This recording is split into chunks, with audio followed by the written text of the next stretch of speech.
All right, I will go ahead and call the meeting to order, and we'll start off with a roll call. McKee here, Schultz. Here. Bottoма. Present.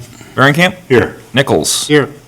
All righty, and we'll go. Thank you, Mayor and Council. We have Tammy Amdahl with us today, who you've all seen over time. Tammy is our wonderful financial consultant who's been helping us with the city for the last 10 years, I think you've been working on financial management plans. So today, in your packet, you do have our first version of the financial management plan. There are some assumptions in there, some things we left in highlighted, because there are things we want to talk about, get some feedback on as we finalize that. So really today is an opportunity for us to talk about those assumptions and see if there are any changes we want made, and then we can finalize the report for next year.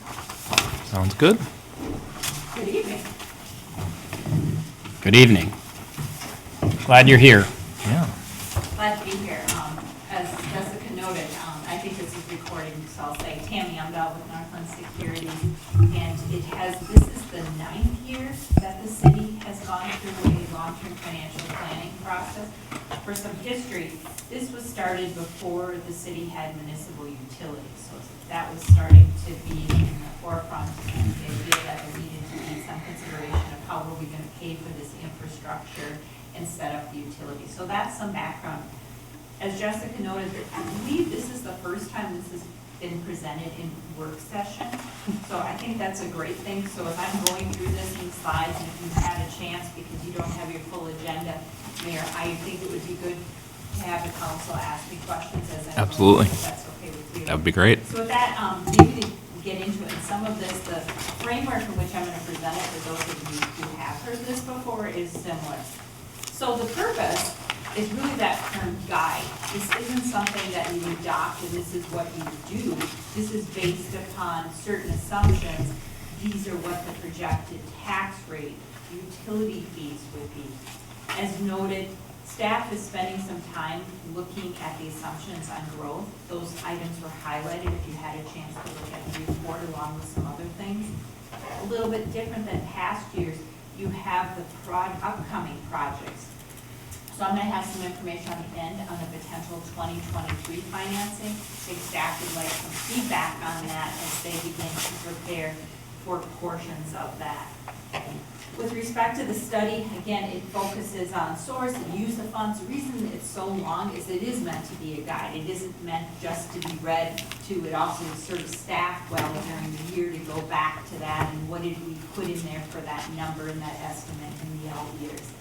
Debt management, it includes not only your existing debt and the payments that are due, it builds in your CIP, and when there's planned debt issuance related to that, what would those tax levies look like? What would that impact be on the utility fees? Go forward, Jessica. We use historical data, but really this is heavy on forward-looking. Those growth projections matter. They matter to the projections on the city's tax base, your tax capacity. They matter to the projection on development fees, especially in the utility, the enterprise funds. We make assumptions for expense and revenue. As we all know, we're living through right now some historic times with respect to inflation and what's happening in the economy. This plan stays steady with past assumptions. That's something that will have to be revisited with respect to next year and where is inflation at and those cost estimates.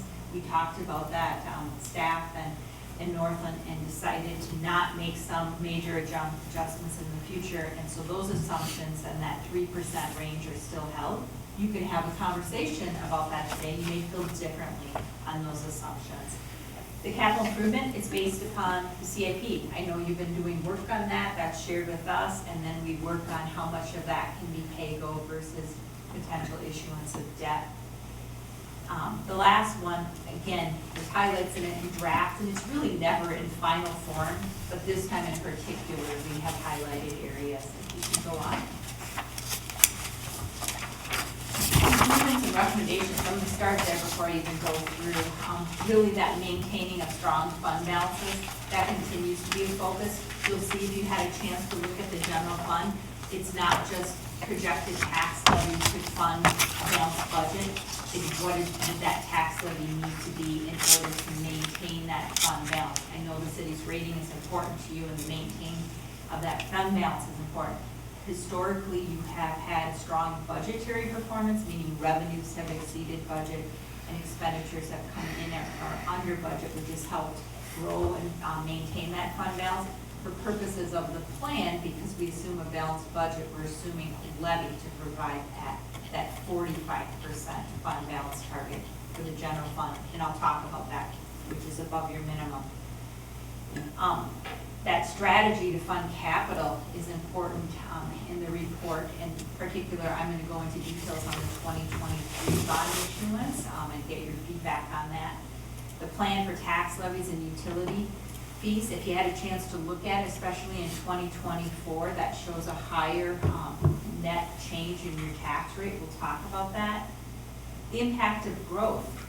We're interested in your feedback on the assumptions that are in the report. I know Kevin, and particularly, we've spent a lot of time talking about that.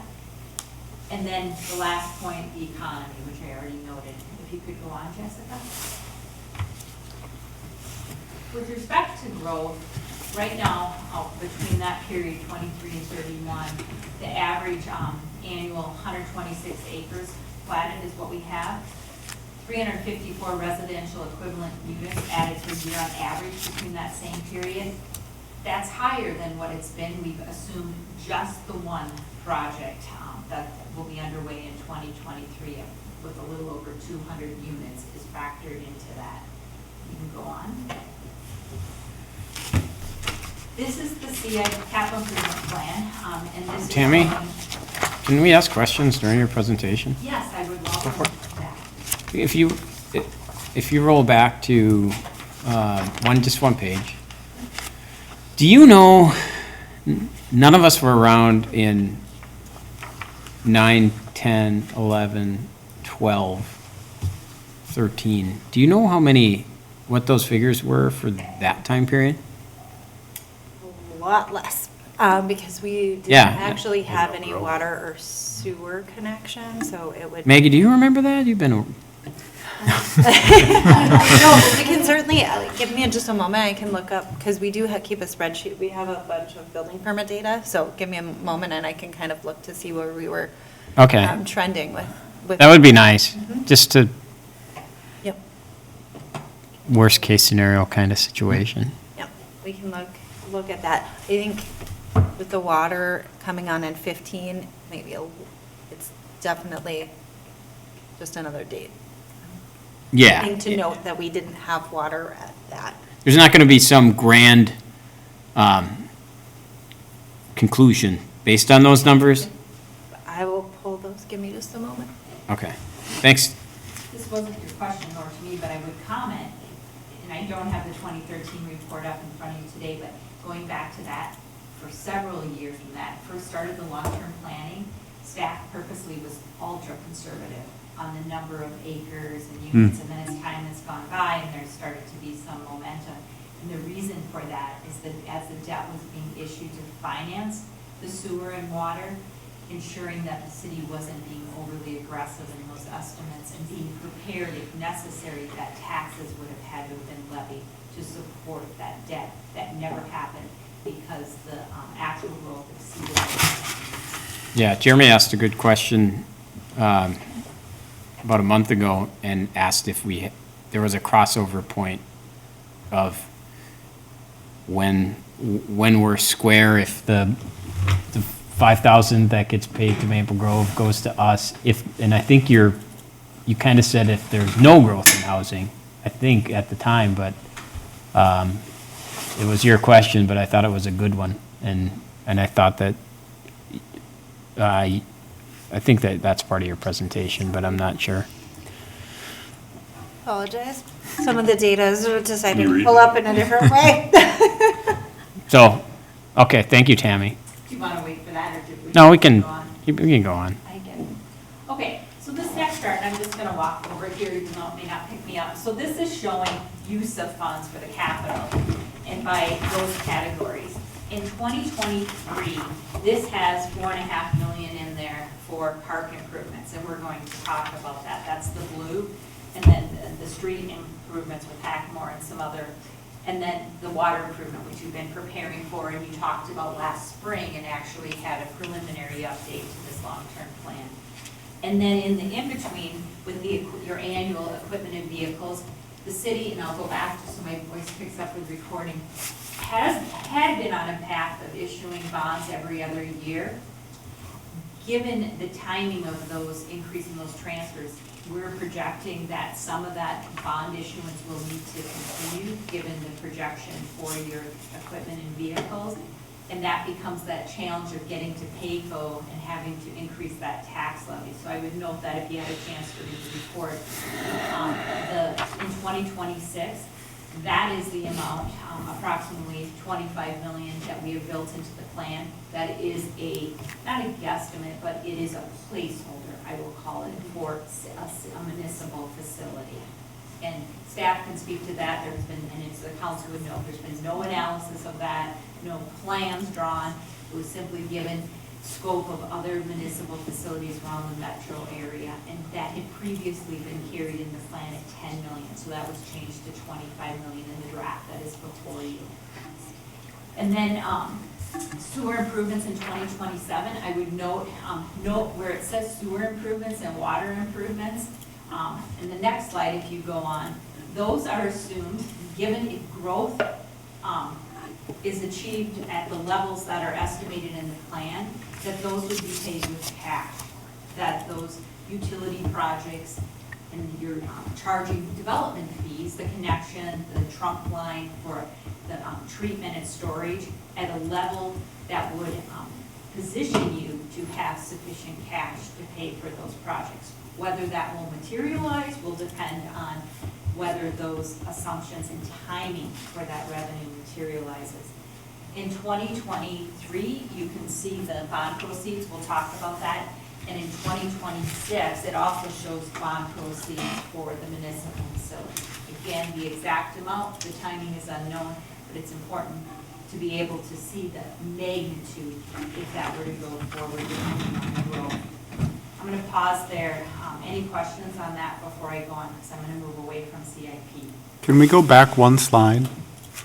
I just want to identify the major projects a little more specifically. So, if I remember correctly, the 2023 column, we're planning on the water treatment plant and water tower in Northeast. That's the majority of that stack. There's the redo of City Park. That's the blue at the top. The street improvements, that was going to be the storm sewer along Horseshoe Bend, City Center Drive, and Hackamore. What are the sewer improvements in 2023? What does that entail? I think that is a small portion of sewer is going to, is the connection to the water treatment facility, is that correct? Yeah, so there's an extension from Bellwether to the treatment plant site, roughly $1 million, I think we had in there, for coming out of the sewer fund. Okay. So we've already collected for It's that. optional, you could charge it out of water or sewer. It's probably arguable where you'd want to place it, but we put it in sewer because it's eligible there. Okay. And then 2026, that would be if we, at that point, are ready for a new city hall, new fire station, police, whatever is needed for the city campus at that time.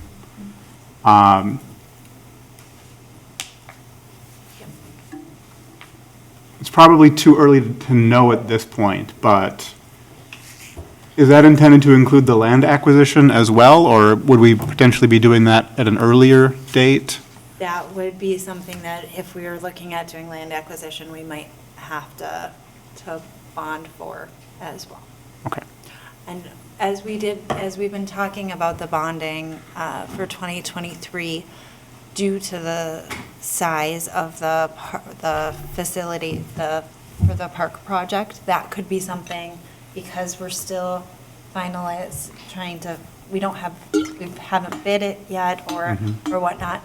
If we decide to pull that project off as a separate item, we could look at doing a second issuance.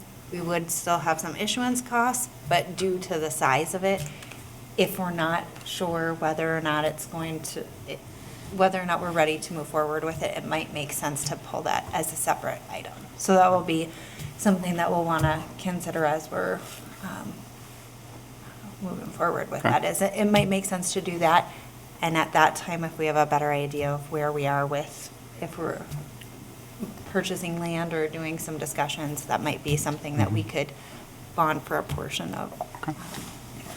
And then 2027, that is running sewer down 116 from northeast to southeast?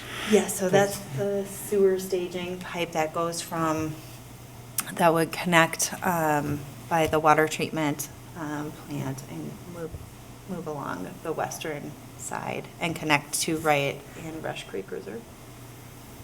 Yes, and that's just really a placeholder on when we think it might be might be needed. So when Tammy talked about sequencing, a lot of our infrastructure is really kind of tied to demand, right? We're not replacing a facility where we know in 2025 we're in trouble, that we have to meet some quality standard or something. Ours is based on use. So if we get more houses, their fees or revenues come in, and that moves earlier. If housing slows down for the sewer, then the trajectory flattens and it pushes back. So due to our situation, it's really directly tied to the demand that comes in. We're not replacing a structure. So there is those correlate well together. Obviously the water, big investment in water is more in our control, but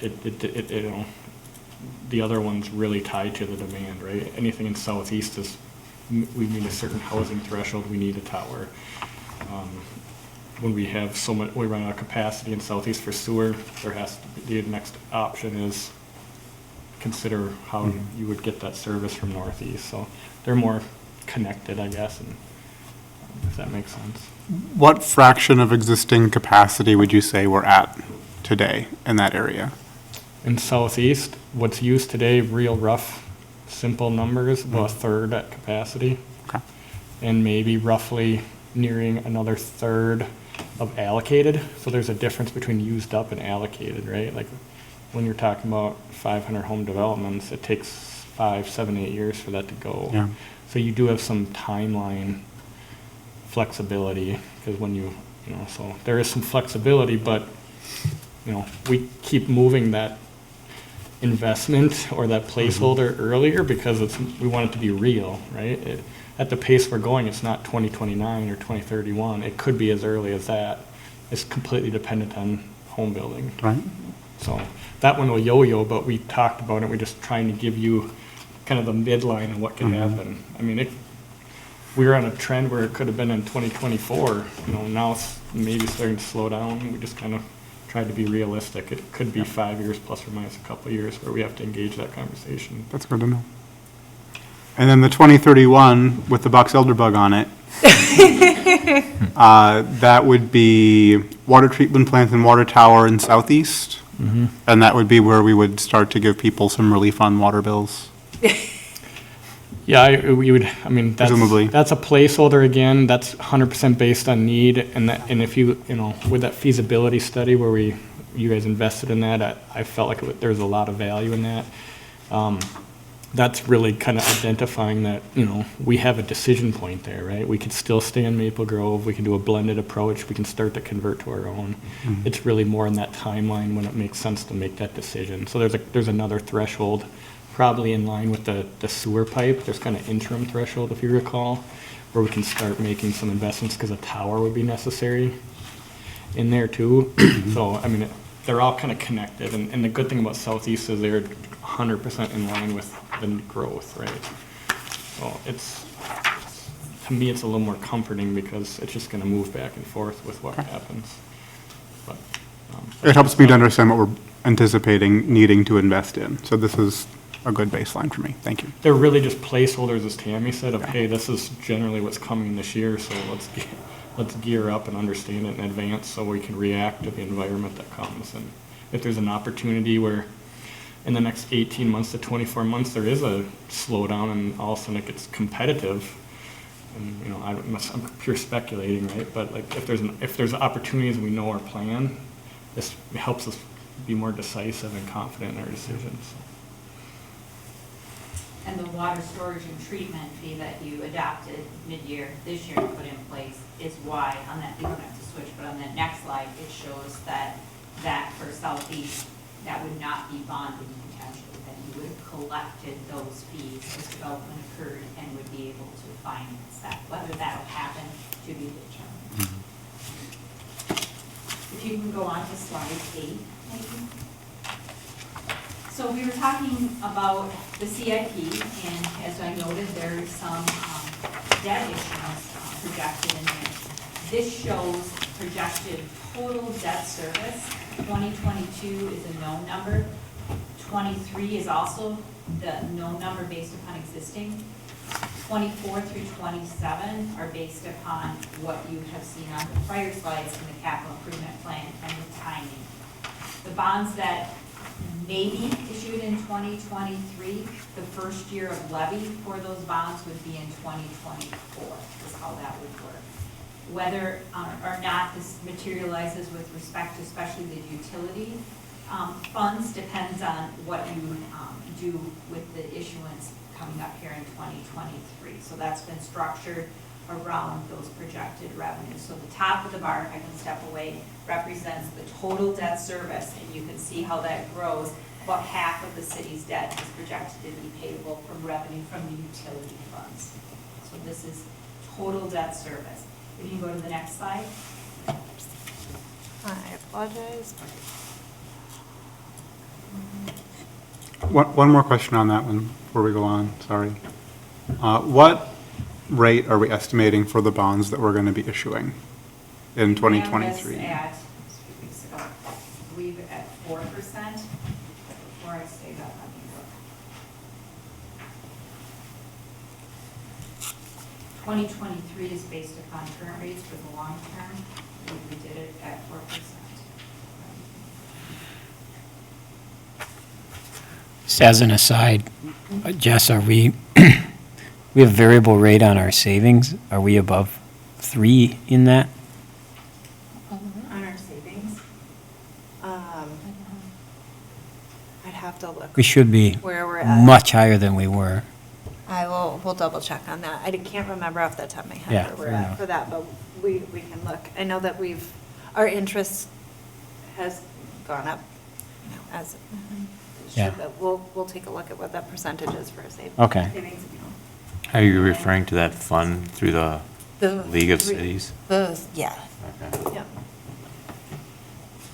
4 to 5%, and the reason it's a range because the debt that is assumed with the longer term has a higher rate, so that 4 to 5% rate is what we're assuming on the planned debt issuance. Okay.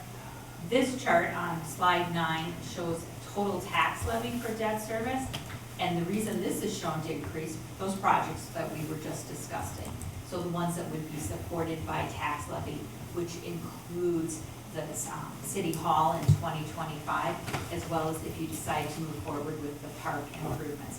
I would note we've made the assumption in the plan, and this has been for the last few years, for a municipal facility, now programmed in 2026, I think it was, that 80% of that would be paid from tax levy and 20% would be paid from sewer and revenue, split equally between those funds. Go on. This is showing city tax levy and tax rate, and what this is demonstrating, and as a reminder, tax rate is simply a factor of your certified tax levy and the fiscal disparity spread over your tax base, referred to as tax capacity in Minnesota. The reason here, the top line, the green line, property tax levy annual percent change is higher than what your projected change in your tax rate would be because of growth. The growth in your projected growth in your tax base is higher than the annual percent change that is projected in the tax levy, given the assumption for projects, new staff additions that are built into the model and the long-term financial plan. here in 2024, so this is 23 based upon your max tax that projected, assuming that final tax capacity that is certified next year turns out to be where it's projected, your tax rate would actually go down in 23. And I know that you've already been talking to your staff about that as you looked at your budget and are planning for your 23 budget. 24 shows that tax rate going up because the projected increase on a percentage basis in the levy would be greater than your growth. And that has to do with planning for the bond issuance and the debt service levy that would be necessary. It also includes projected staffing changes that are detailed in the report. Those are estimates. The city typically works as you work through your budget to try to cut and change and decide what you actually need in staffing. This is simply given these assumptions, if they were all held true, what that tax rate would be. There is a report, and if you go on to the next slide. I didn't put all the detail on because I'm focused more on long-term planning. There is a table, and I believe it's table 2, that shows the tax impact by year on example properties. This is the city tax levy. This shows projected general fund actual for these 2 years, and then projected for the general fund tax levy and the debt service tax levy. You can see that the debt service tax levy as a percent of your total tax levy is projected to increase as you begin to finance potentially a new city hall and as you begin to undertake park improvements. Certainly you will manage those park improvements because you do collect park dedication fees, but some tax levy support being projected for those projects. You can go on to the next slide. May I ask a question? The, this new city hall that everyone's gonna ask about, didn't we just get a new city hall? So we remodeled City Hall, and when we discussed the remodel, we had discussed that and we planned this in 2021 and future years, that at some point we were gonna need to have another facility. So it has been on our financial, was it? Yeah, but did we push it? I think you were Didn't we going push to it go back? It was in 2026 last year as For 10 well. million. For 10 million. And just based on the cost of things, we did put a placeholder more. We also hadn't identified what will be in the campus. So is it a city hall, police department, public works, fire department? You know, what is all in there? I think we have some determining of what that's going to look like. So we wanted to put a placeholder that seemed a little bit more of a realistic number if we're going to do a campus. But it's by no means, we have not agreed to it. Yeah, no, I get it, I get We it. have just started the financial, or the facilities subcommittee, and we've been looking at, you know, at where we could put something, and then we'll be dialing into what all would be in there. And that'll be the next kind of discussion with council, is as we're looking forward, at some point we'll likely need some land for a campus. How big, and what do we want to put there? Do we want to do something different? So those are all things that we still have to figure out, but trying to put that in the plan to just make sure that we're thinking about it when we're making our financial decisions is how we wanted to. Well, and I think the greater conversation on it was that we outgrew the city hall space about 2 years ago. And so rather than try and do a more of a long-range look, the remodel was a stopgap. Because as we look at trying to measure the growth, how it's coming, and how we're going to how we're going to align that with our staffing plans, I think the remodel was really designed just to get us by, because we figured it's a lot easier to take a large bite at a larger investment once we've have more of a proven track record of growth in the community, but also the need becomes more apparent. And I think that that was probably more prudent to do the short-term remodel here, try and stay here get 5 or 6 more years out of this before we make that huge investment. So I think that was more of an insurance before doing that. Otherwise, we would have been forced to do that large-scale investment 2 years ago.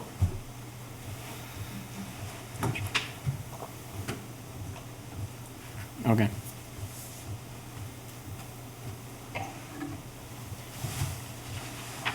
This next slide, I didn't put this in here to show you a bunch of numbers, but why I put this in here is to show you the volatility and the change. A mature city that has already gone through growth may see a general fund change 3, 4, 2% a year. The reason you're seeing that volatility is because of your staffing plan and your projections.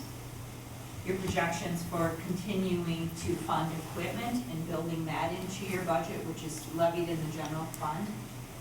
On the tax levy, that is a direct result, or excuse me, on the debt service tax levy of your capital improvement plan and what you have just been talking about and the timing and whether that happens. So again, not trying to go through all these numbers, but there's a lot of volatility in those percent changes. It won't be exactly like this. You will manage when you add those staff and the changing based upon growth in the community and demand. This is simply reflecting what your current or staff's written plan is on estimated costs for those positions and timing for the adding. But again, that change in general fund, different than a community that is matured and is not growing, you have that growth in that tax base, and that is why you're looking at those staffing needs, and that is being spread over an ever-growing tax base and constituents in need of those services. Do you want to the next one? Now I'm going to just touch on water and sewer, and the big message on water and sewer, which is a great message compared to, again, when this plan first started, really the focus was on water and sewer. How is the city going to ensure that you have sufficient revenue to meet those debts? And the objectives have always been focused on these areas, not just ending cash, but why do you have that cash? Is it enough to meet those targets? It has consistently met those targets each year as you have set rates that have been sufficient to achieve that. In the plan, it has an approximate 3% average increase in fees and charges. It won't be exactly 3% each year. It may be less depending on growth and what those actual project costs are. It may be more depending on growth and what those actual project costs are.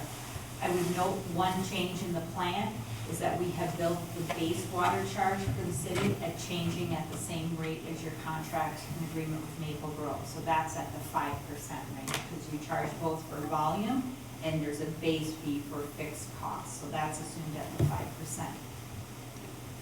The assumption for growth, including volume, is based upon approved developments. It's less conservative than it was many years ago.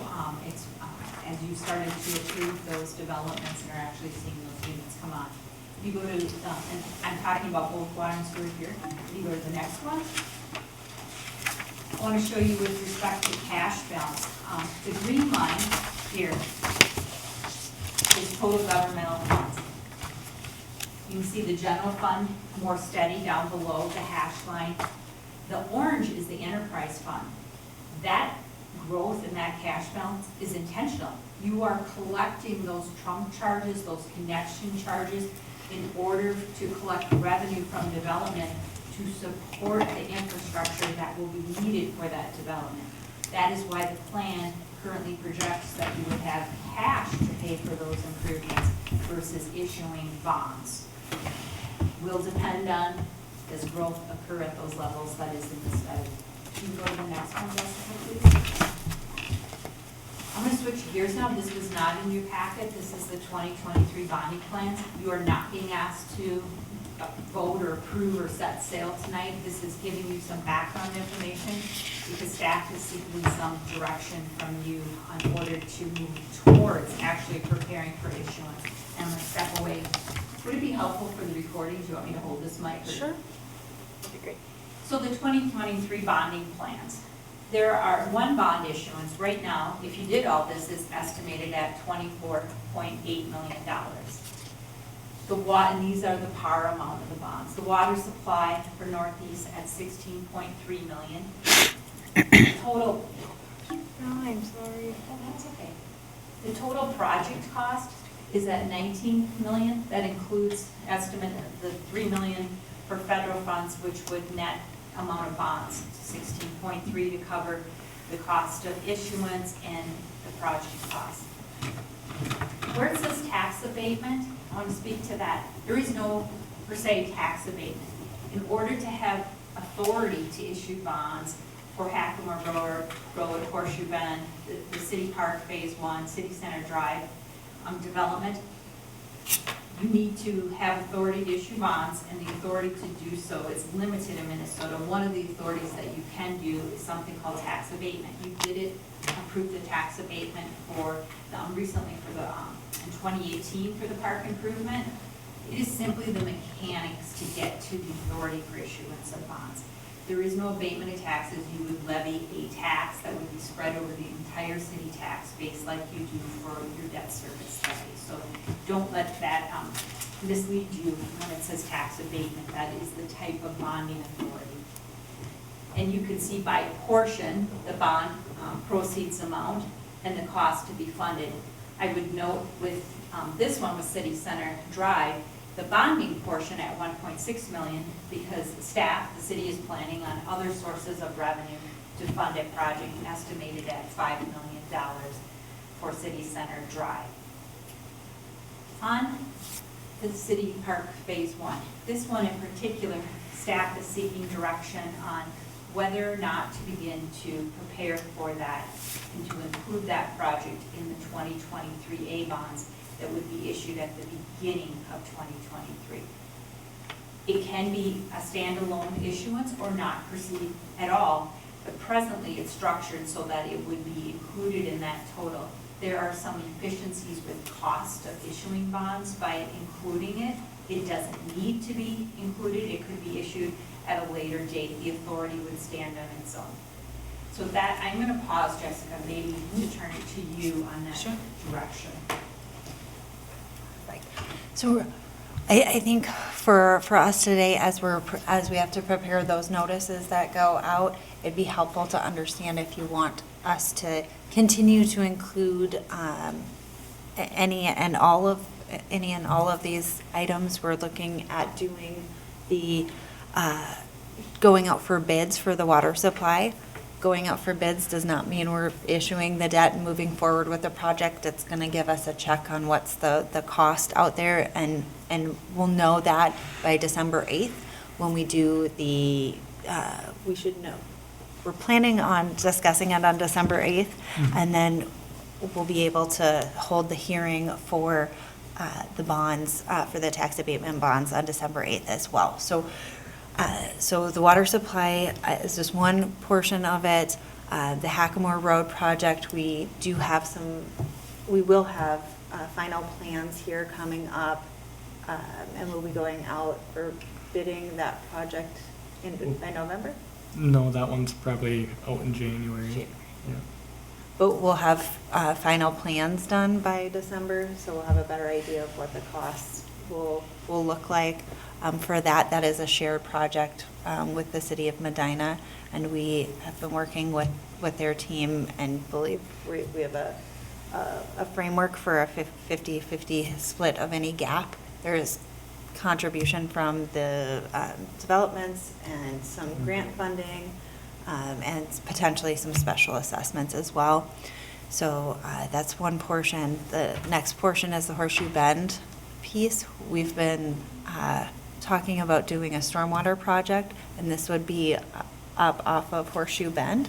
And that would be those properties near the Garages 2 site that we've had some discussions with those folks on, and in that area in general has had some drainage issues, so that'd be setting aside some funds for that, as we don't currently have our stormwater fee in place. We're working on that. You'll see, we'll be talking about that on November 10th, but this would be a way to get that project moving that forward. And then the city park phase 1, we did put in here a placeholder of 4.5 million. There's a potential that we could see it lower than that with some of the grant funding and based on park dedication and how much we want to move forward. But really, as that's still in the, we haven't gotten final plans and specs yet for that. That project still has a bit of work to do. And then the last piece is the city center drive and development. That is the mass grading as well as the streets. We are looking at using a lot of our MSA funds for that to reduce down that taxable amount. But just wanting to get some feedback from you all tonight on, we have time, we're not issuing these bonds today, but we will have to start getting those notices prepared, so just wanting to get some feedback on general guidance on the bonds. Sounds good. Anyone want to start? I had a question on the Hackamore one. How likely is it that we would need to do bonding for Hackamore? Is it basically certain based on engineering cost estimates? I thought we were in a pretty good position on that one due to all of the collections I from the think it's development to corridor. cover basically some of the time, the There gap. could be some gap assessment. between the assessments, because there's a deferred assessment portion that we went until the development of the subdividable. Developable site. The developable sites could come on, so there's some gap there, and just with cost increases, we feel like there could. I think that number is probably conservative right now. We'll have to refine this as we finalize it. But we're also currently hoping to hear back in October if the county's gonna participate on the 116 intersection. So this is kind of a worst-case scenario, and hopefully it draws down when we have to make final decisions. But I kind of had a soft conversation about we don't want to necessarily under bond or over. I mean, that's part of the conversation about how, you know, because we're not going to know all the, if we bundle everything together, we can't time everything perfectly. So we have to use best available data, and how would we manage it if we underestimated versus overestimated, and so we've had some soft conversations, probably got to dial that in a little bit more, but I would suspect that that number hopefully comes down a little bit, but I don't think we can cash flow Hackamore by itself. There will be some local contribution, but it should be less than the number we have listed here. If that makes sense. Okay. And then for City Center Drive, I'm seeing a row there for proceeds from sale of property and also land sale proceeds. Are those different in some way? Or one is 670K, the other is 600K? I think one was meant to be assessments, maybe. I think. I think the 600 was the projected assessment. We had kind of walked through some preliminary assessments.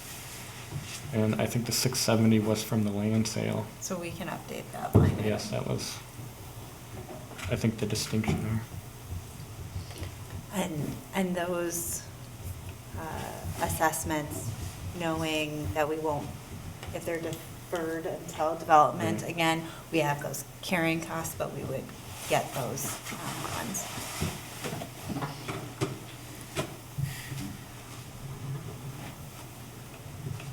Anything else from you, Jeremy? No. Okay. Anyone else want to go? The city park bonding, 4.8 million, that's phase one?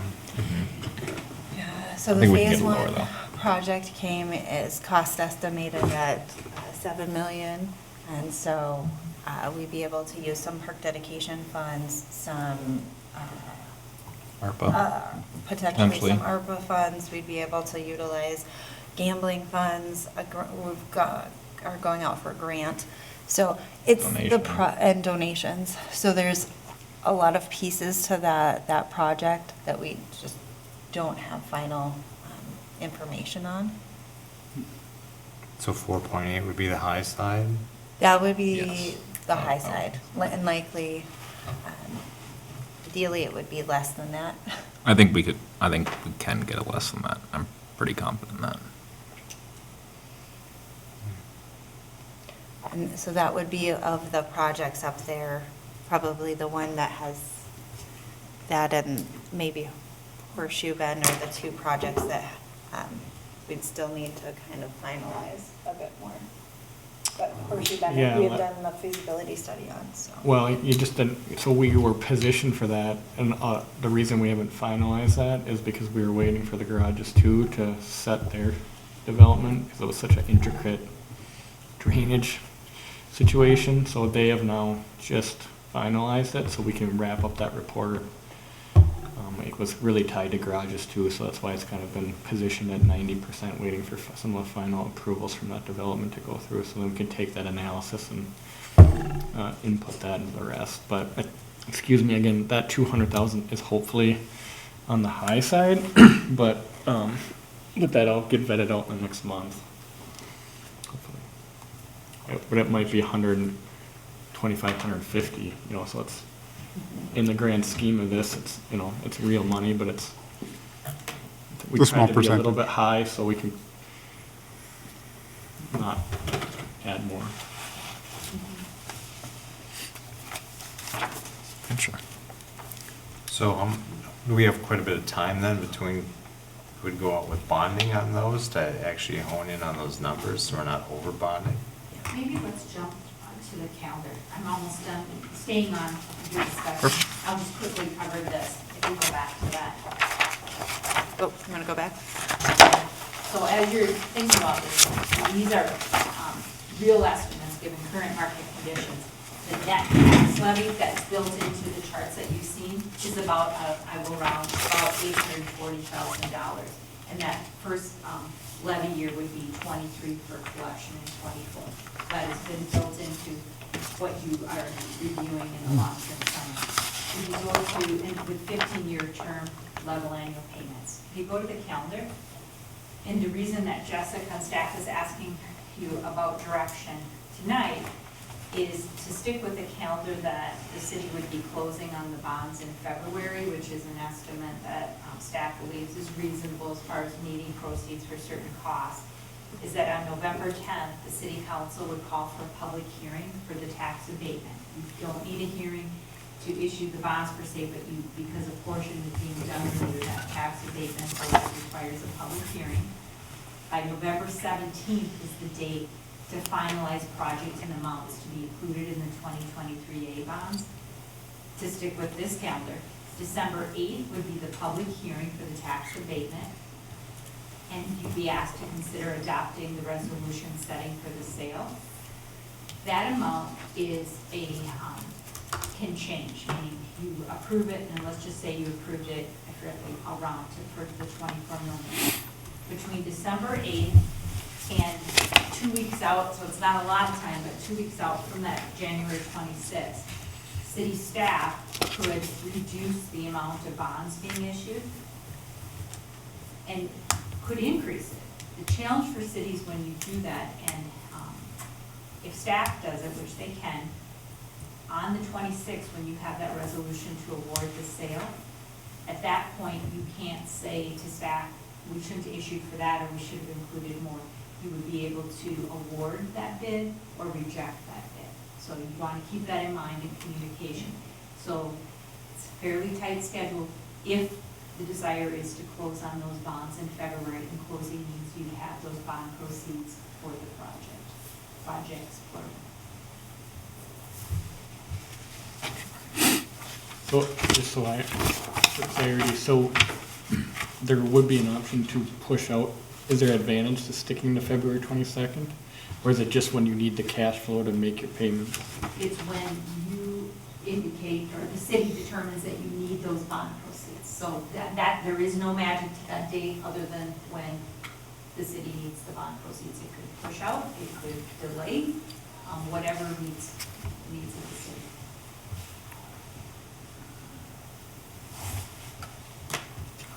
So just from my perspective, there probably would be some flexibility to push that a couple months if that was, you know, just openly talking about it here. There would probably be some flexibility if we wanted to push that out a month or two. I don't think we'd have any significant payments due in, you know, March 1st, but we definitely probably would want it by April, you know, if we move forward with the water treatment plant.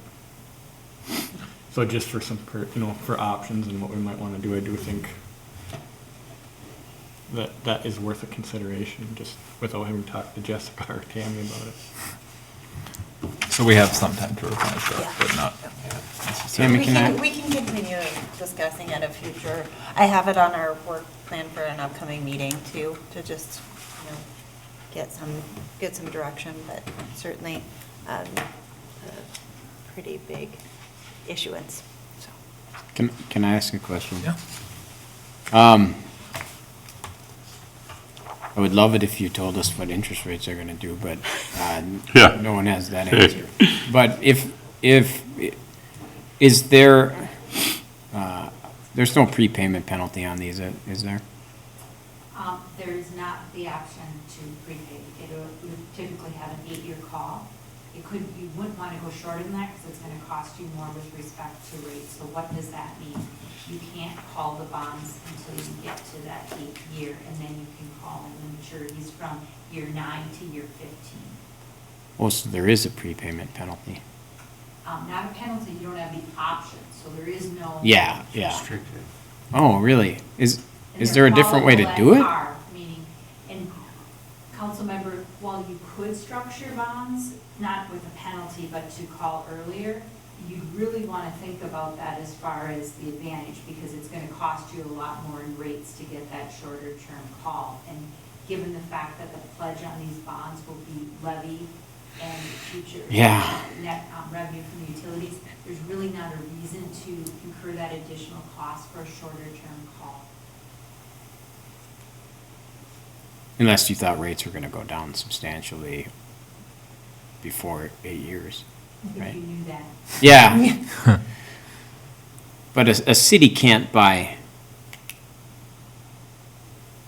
like options and derivatives to lessen potential downside if interest rates do go down and you, Not that I am aware of. In other parts of the country, bonds are structured, that way I won't get into the detail. In Minnesota, I am not aware of any bonds being structured. And you might say, well, why is that? There's considerable risk with that. It's also, from a rating perspective, it would be an implication for you. So while you could issue temporary bonds, if you really felt like you wanted some flexibility, then you're also exposing yourself to rates, and you're also incurring the cost, and cost of issuance Yeah. on that size of bond is a consideration. You would be incurring those costs twice. yeah, plus the appetite for them wouldn't be as big. And I don't even, people may not pay as much. I don't know. It depends on that day. It's too much.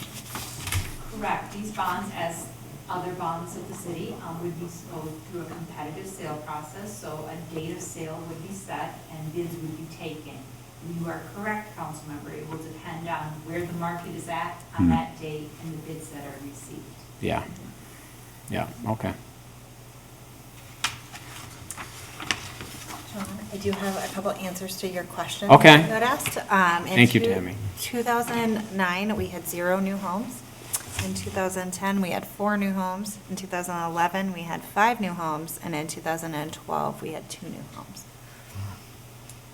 Does a remodel count as a new home? No, I only did new construction. Oh, okay. So we have plenty of permits, but not very many new homes. And all of those would have been well and septic sites because we Yeah. wouldn't have been on.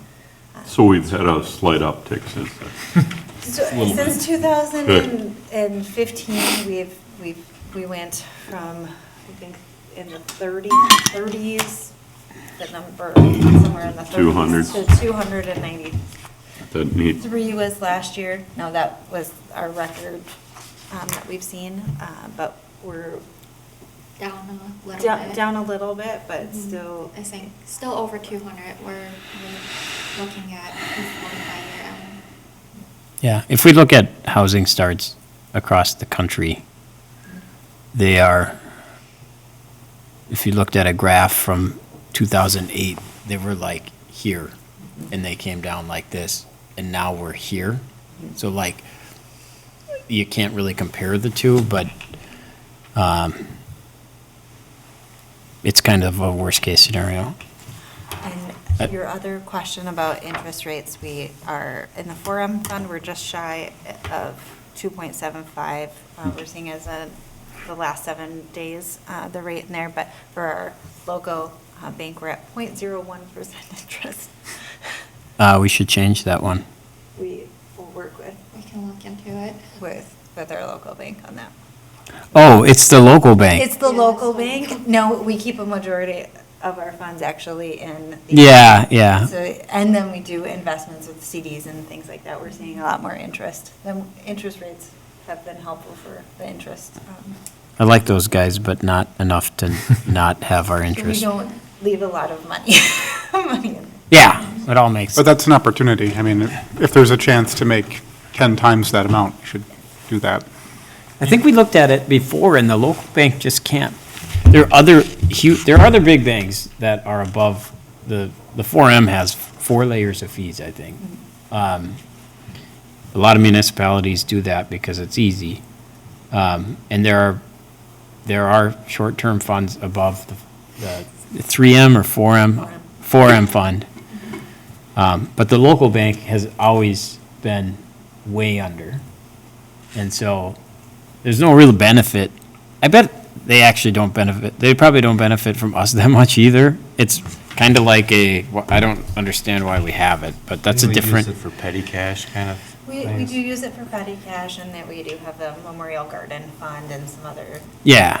smaller funds there, but we're always continuing to look. Maggie's looking at ways to invest differently. Yeah, as so well. US Treasury is probably the best one, but the best rates right now. The last email I just got, today actually was at 4% for 6 months. So I'll be investing some more money into that. You brought up a point, though, about new housing starts, and I think that's something to consider, because in the last 6 months, new housing starts have dropped nationwide. Yeah. And I would expect that to flow through into our city as well. So, It for sure will, but Yeah. where we are 6 months ago is not that. It's way different than 2000. well, yeah, in 2008, everything was hyperinflated, right? So that's what got us to the mess. Yeah. But I would like to be more conservative even on some of the assumptions in the modeling with higher inflation rates and lower growth rates to see more worst-case scenarios, because I think the next 2 years are going to be a lot different than the prior 2 years. Mayor, may I just edit one more Yeah. data point that might, it's just more background or context Sure. related to that growth? So I had our building permit team kind of just give me some data that we were able to pull together this week. So one of the things that happened, I think, right at the end of last year and into this year, we were actually down to like 20 lots that they could pull a building permit on. So they got, there's the plat process and then there's what's available for lots. We were down to, I think, less than 25 at the low point. Interesting. And then we had a ton of plats come through this year, as you guys were aware. As we currently sit today, we have 793 lots that are in approved plats. So even, just to give you some context of how much is out there without anyone else coming back for a final plat, we have 793 available lots. Now, how fast they come in, who knows? But just to give you, we might not always have perspective of how many are out there Yeah. sitting waiting to be built, but No, but like if you go on Highway 12 in some of those towns, they had lots of plots sitting out there and there's lots of empty lots until recent years, they started to see growth again. But for years, there was city sewer and water and streetlights and no homes. I certainly understand. I'm not advocating Yeah. to not be conservative. I'm just giving us a context of our city when I'm just giving you a context that we were all the way down to 25, and then the market bared more. We don't know what's going to happen. I agree with you, but just so we know how much is out there and approved to date, there's 793. So it's just a data point was my whole goal. Alan's going to buy all 700. So that's a lot. Condensed So then when we into get one. back to like Councilmember Nichols' question of where are we at with capacity, right? We have, 850, 900 on sewer and water? we're almost at 900 So we have now. 900 sewer and water, we almost have, 50% more waiting to get built. So just to kind of give you perspective of where we're at when you're driving around, right? What's up and you see, that's 900. We have another 800 that they could build, even if nothing else came in, so just perspective on where we're sitting and positioned. And I think, Oh, I think the anecdotal conversation with the builders is that the workforce shortage and supply chain is actually what's slowing things down more out here anyway. They're seeing the overall market downturn, and I think they're still seeing, surprisingly, to their surprise, they're seeing no slow in demand from, and I was talking with some of the larger home builders, but I think the slowing that we have seen, according to them anyway, has been a lot related to available workforce and available supplies and materials. Yeah, I would still say our LGU wetlands may be a good indicator. I think we've gotten a half a dozen more in the last week. So like that's kind of my anecdotal baseline of are people still looking at development property. Again, maybe they're just positioning themselves and they don't pull the trigger. It's all anecdotal, but wetland permits hasn't slowed down. There's stuff there, but yet what does that mean? I don't know. It's just data points. Great information. Yeah. Thanks. Very cool. and we are trying to be conservative with our number of lots that we're planning for sewer and water and things like that. We're trying to not, it's maybe one commercial lot a year and then, whatever we have platted plus one project that could come in the future. So to not overextend what's in. See, I actually anticipate commercial to grow quite a bit faster in the next few years than residential. And I'm wondering, if we see a slower growth in residential, how much growth in commercial do we need to offset that? And does that have an impact on what we budget? Yes, it would have an impact to our budget, and it would impact what we're looking at here, because those tax rates are a little bit different, and their market value is typically much higher. Right. So we would have with more commercial, we'd have less. We could give up more residential if we have more commercial coming in and still maintain those same amounts of capacity.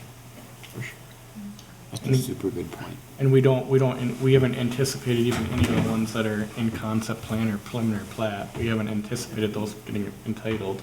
Yeah. If they get entitled, then, Corcoran changes quarterly is like a whole year for most cities. We're changing so fast. Yeah. We don't have any of that in there. If those get entitled and move forward, that's kind of those inherent assumptions. We've based our baseline like growth, and I need to double check some of that with new data. We've always been looking at trend lines. So we're not ever escalating and assuming above. What we've assumed in here is what we've seen over the last, averaging out over the last 5 years, right? So similar to some of our budgeting, we kind of try to take out the spikes and the valleys and see what the average is over a 10-year period. There could be changes year to year, but we're trying to flatten that and not overreact to it. That's kind of the mindset that we go when we make these. We could get them wrong tomorrow, but that's kind of the mindset. Unless there's a real reason where we feel like we want to throw the previous 5 years out yet. Right now, we're still looking like what's the trend line. Yeah. Nothing more, but what have we seen spread over the last comparable years, which is really 2015 to now, because that's kind of the era we're in. Yeah, and probably even a more safer assumption with commercial, you probably know this better than me, but the commercial interest we're seeing is not related to retail per se as much, right? It's more things that are probably more willing to come to fruition versus a retail economy that's switched over to an online economy where some of these towns have huge amounts of retail space that are sitting vacant, right? So the potential for a commercial is a lot higher to come true, I think. Yep. And we still have some kind of specialty areas, right? Like northeast near the Dayton Parkway, right? That the market views that area. I think it's arguable that the market views that area differently than they would something 2 miles from the interstate, right? Right. And some of our school districts, still probably are viewed differently in the market. There might be marginal developments and there might be more preferred, I don't know what you want to label them, right? Yeah. A lot of work, a lot of what we have going, to Matt's point, are probably more of that sought out market condition yet. We haven't, because of our discipline as a community, in my perspective, we haven't really absorbed marginal developments because we've taken the mindset of developments come, right? We're not encouraging them to come. That increases the marginal, the risk that the developer's taking because of our policies and our practices. I think we're as protected as you can be as a community based on that. Is it a guarantee? Absolutely not. But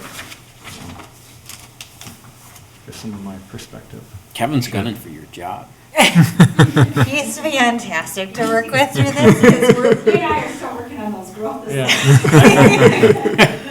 Anything that's missing in here is my fault. No, I didn't mean that. but we'd love any other feedback you have on the plan. We'll kind of take some of the discussion from tonight or any feedback that we have, and we'd like to likely adopt it. We had been talking about internally, maybe December adopting it. So if you have feedback, we'd love to have it, and we'll bring it back to council. And hopefully we'll have, know a little bit more about what's coming in the next couple projects that are coming through. Can I reiterate the position I have? Please. I would like that property tax, or the city budget to go up by inflation and population growth. That's what I will vote for. Inflation. Gotcha. Yeah, there's kind of one assumption in the front that talks about the city to maintain an appropriate constant tax rate. And I think a lot of people with that growth would love to see the tax rate come down as Yeah. we grow. Yeah. That was kind of like way early in the process. They're like, well, we'll get houses in and then the budget will be easier and less impactful to everybody, but in theory that will happen, but it seems like it's not happening quite yet.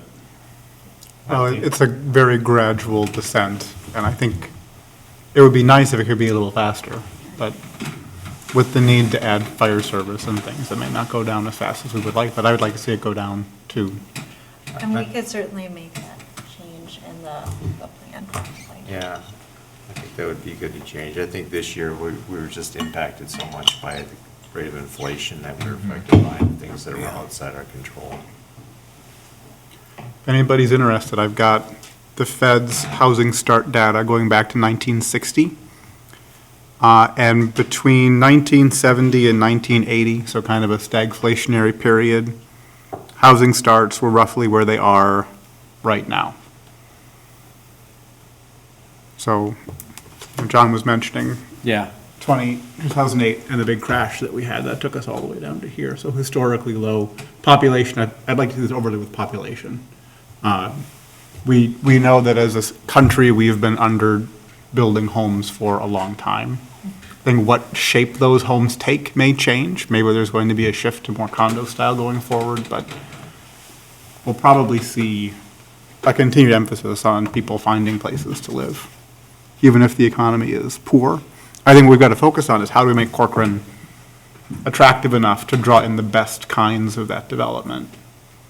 And to Kevin's point, remain selective in what we're willing to accept.